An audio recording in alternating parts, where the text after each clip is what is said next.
Okay, so we're actually going to go through the 3 titrations now for standardization of the KHP.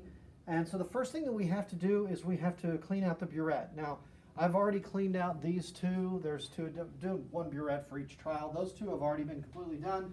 But to kind of show you what we do, since you guys aren't going to be doing any titrations virtually, I'll just kind of show you what we have to do actually in the lab to get ready. So this is the solution that I made earlier. And we'll figure out what the concentration is by doing these, the average of these 3 trials. But what I've done is I've put 10 milliliters of this solution in here. And what I'm going to do is just run it down into an empty beaker. And so what I'm doing is I'm putting the sodium hydroxide in here and cleaning it out so there's no impurities. The only thing that's going to be in there is the actual sodium hydroxide. And so I ran through 2 10 milliliter stuff, 10 milliliter volume samples already. This is the 3rd one going through. And so once that's finished, I'll fill the burette over the 0 mark, and then I will release enough so that it's in the graduated region, you know, 0, 1, 2, 3, somewhere around there, for the number of milliliters to start with. And then we'll take an initial reading, which you guys will have to write down in a data table that you've created already, I hope. And then we'll have to take a final reading when we get to our equivalence point, which I'll talk about in a minute. So I'm refilling this all the way up. And you would have, originally this would have been rinsed once with distilled water and then 3 times with about 5 to 10 milliliters of your solution, just so that you clean out what's inside there. So what I'm doing is I'm taking this and I'm lowering it down into the graduated region. And then what I'm going to do is take an initial reading here of what this is on here. So it is 1 point, let's see, 1, 2, 3, 1.32 milliliters. So you need to write down 1.32 milliliters. You know what? That's good advice for both of us. Let me go grab a pen.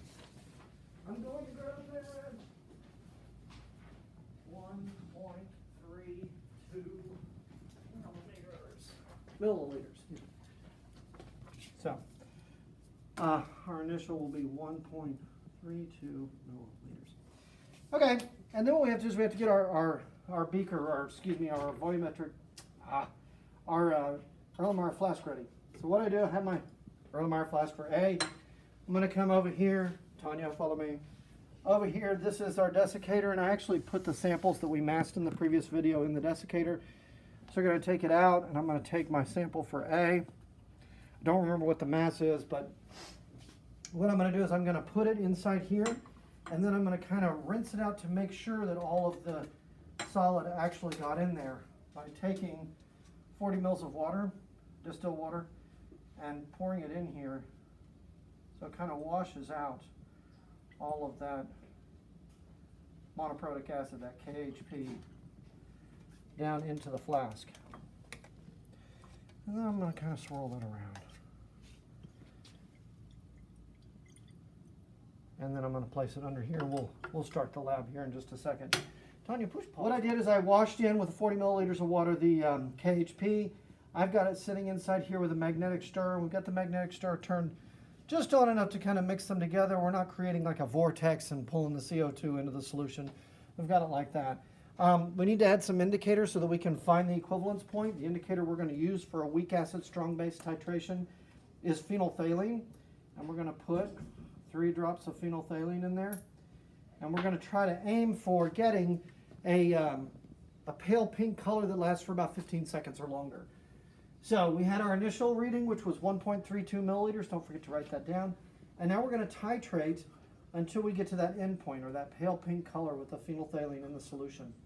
So I'm going to add a little bit fast, you know, kind of add a little bit quickly. And then once I get to about 8 to 9 milliliters or so, I'm going to slow down and just go dropwise until I reach that pale pink color.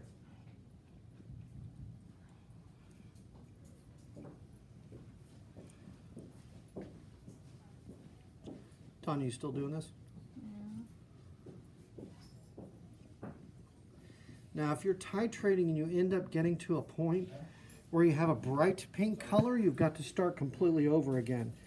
So you would end up going back and having to mass your KHP again, which I may have to do. I'm actually going kind of fast here.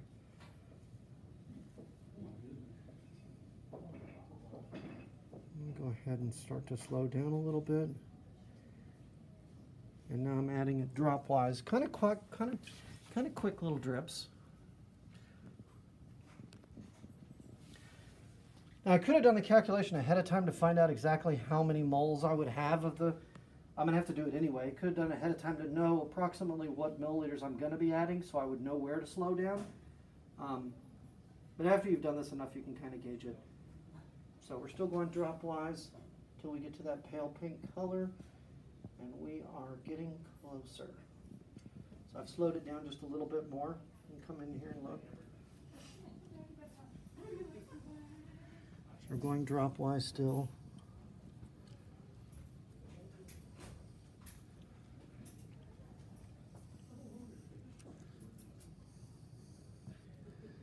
We're getting close. We're almost there.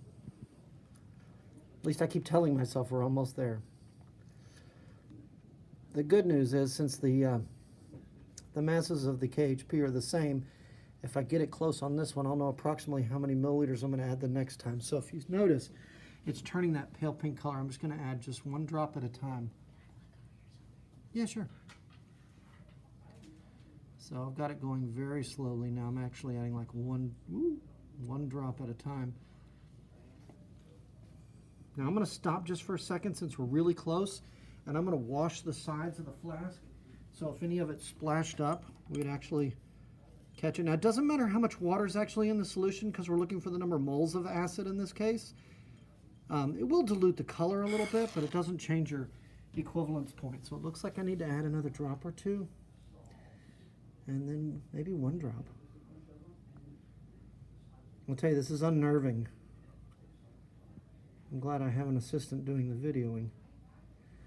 So if we look at that right there, we're almost there. We're really close. But we want it to stay that light pale pink color for 15 seconds or longer, and I think we're there. We're going to call it right there. So that's our pale pink color we want. When we finish with this, I'll show you what the dark pink color looks like. But our final reading will be 28.56, let's say 28.71. I didn't write that down. 28.71 milliliters. Let me double check and make sure I've got it right. No, it's 28.71. Yeah, that's what I wrote. Okay, so that's our final. And so for that be the first one. So Tanya, come in here. So if we had gone too far, let me show you what will happen. So if I added too much base, I would get this really distinct pink color, not the pale, just barely turned pink color, which is what I really wanted. So that's what it'll look like if we go too far. Okay, we're gonna pause just for a second, but we'll come back and we'll do the other two. Okay, so now we're doing the second titration. So this is my B burette, and I went ahead and measured the initial volume. The initial volume on this one is 1.98 milliliters. 1.98 milliliters. Make sure you record that. And I've got my flask here. I've got my mass of my B for my KHP, and I'm going to add my KHP to here and go ahead and pour my water in there. And remember, it's not really important about how much water we have. It's really about how many moles of the actual KHP, the acid that we have present. We'll wash all that in there, make sure we get it all. Yeah, pretty good. And so what we're going to do is place this in here. I've already got my magnetic stir. It's going to take a minute or so for that magnetic stir to kind of mix everything. Move it up and dissolve that acid. While that's happening, while that acid is dissolving, let's go ahead and set up the trial C as well. What do you say? What do you say, Tanya? Sure. Well, let's go ahead and set up trial C real quickly. That way we can get that one to dissolve quickly as well. And the video won't be 30 minutes long, which would be wise. So I'm just going to set up another magnetic stir rod. There we go. Place that here. We also already measured the initial for trial C. The initial for trial C was 0.81 milliliters. 0.81 milliliters for trial C. And we'll go ahead and and get trial C set up and in there. So back over to the desiccator. I've got my trial C. I'll go ahead and get 40 milliliters of water, and I'll rinse that into the flask. So this one's coming along okay. Dissolving pretty well. Let's go ahead and put this in here. Rinse that in.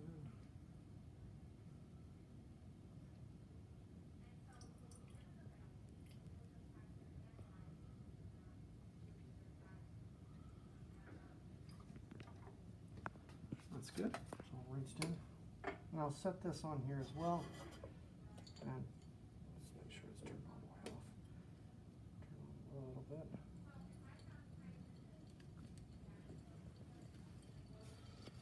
So we'll let that one run a little bit as well. And dissolve while we go do trial B. So over here at our acid, we look pretty dissolved. We're going to have to not forget to add our indicator. So I'm going to add 3 drops. 1, 2, 3 drops of indicator to this one. I'll go ahead and do it over here as well, in case I forget, which happens a lot. Okay. Actually, I put 4 in there. Let's put 1 more in here. There we go. So there's our drops of indicator added. And we're going to go ahead and start trial B. Since trial A took about 27 milliliters, and they have very similar masses for the acids, we'll probably be able to add about the same amount. So I'm going to add about 20 to 25 mils moderately quickly. So that'll get us there a little bit faster. So we're up here, and we're lowering it down till we get to about between 25 and 27, and then we'll slow down.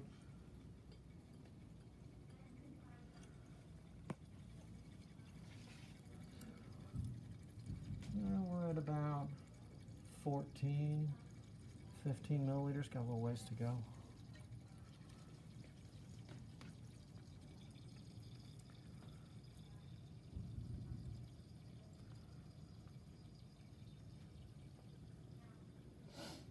Yeah, this is kind of tedious.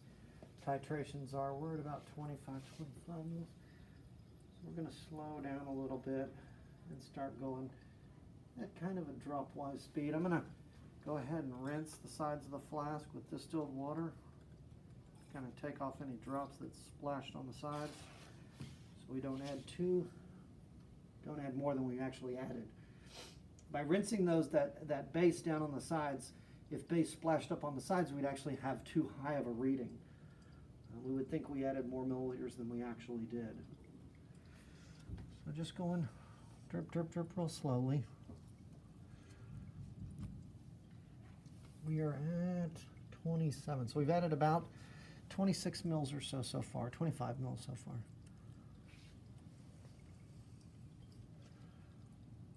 Just a little bit.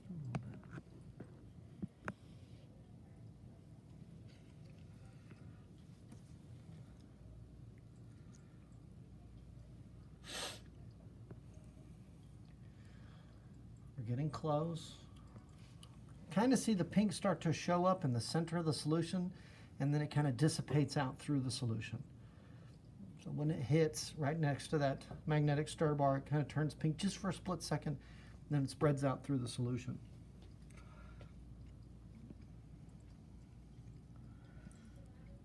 Now I'm starting to see a little bit more pink there at the edge. I think we'll go one more drop. Okay, so we're close now. Let's rinse the sides one more time just to be sure, because it doesn't really matter how much water we have in there. It really matters how many moles of acid we have in there, and that's only based on the solid. So really carefully adding one. Getting closer.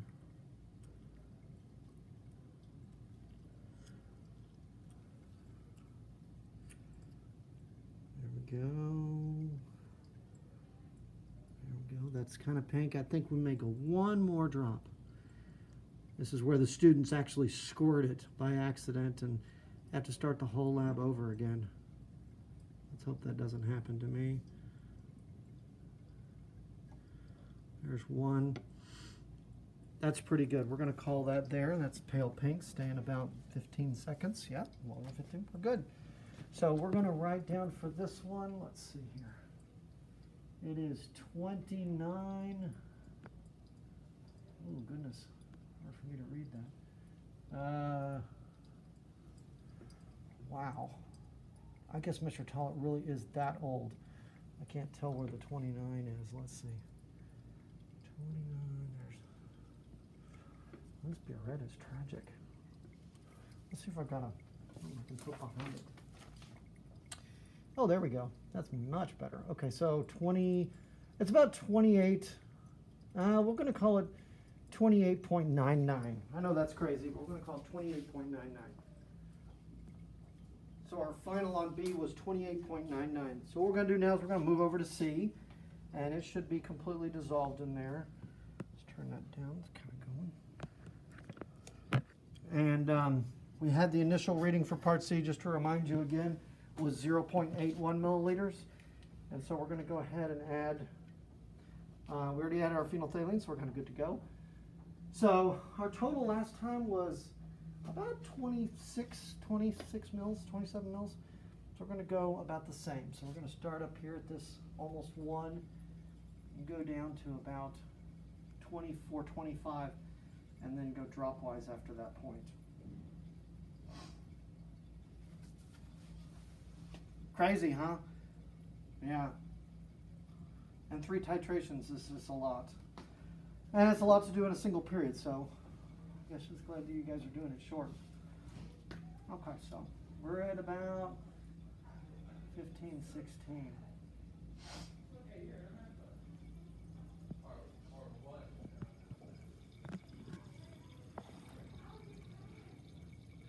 We're at about 21, 22 or so now.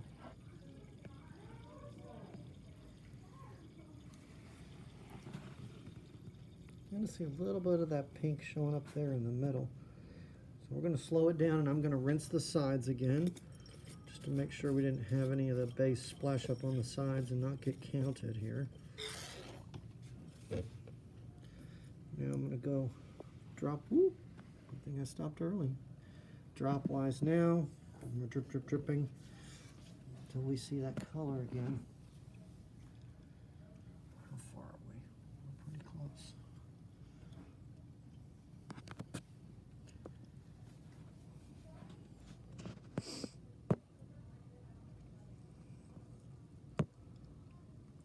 So, I'm going to slow that down a little bit. Pretty close.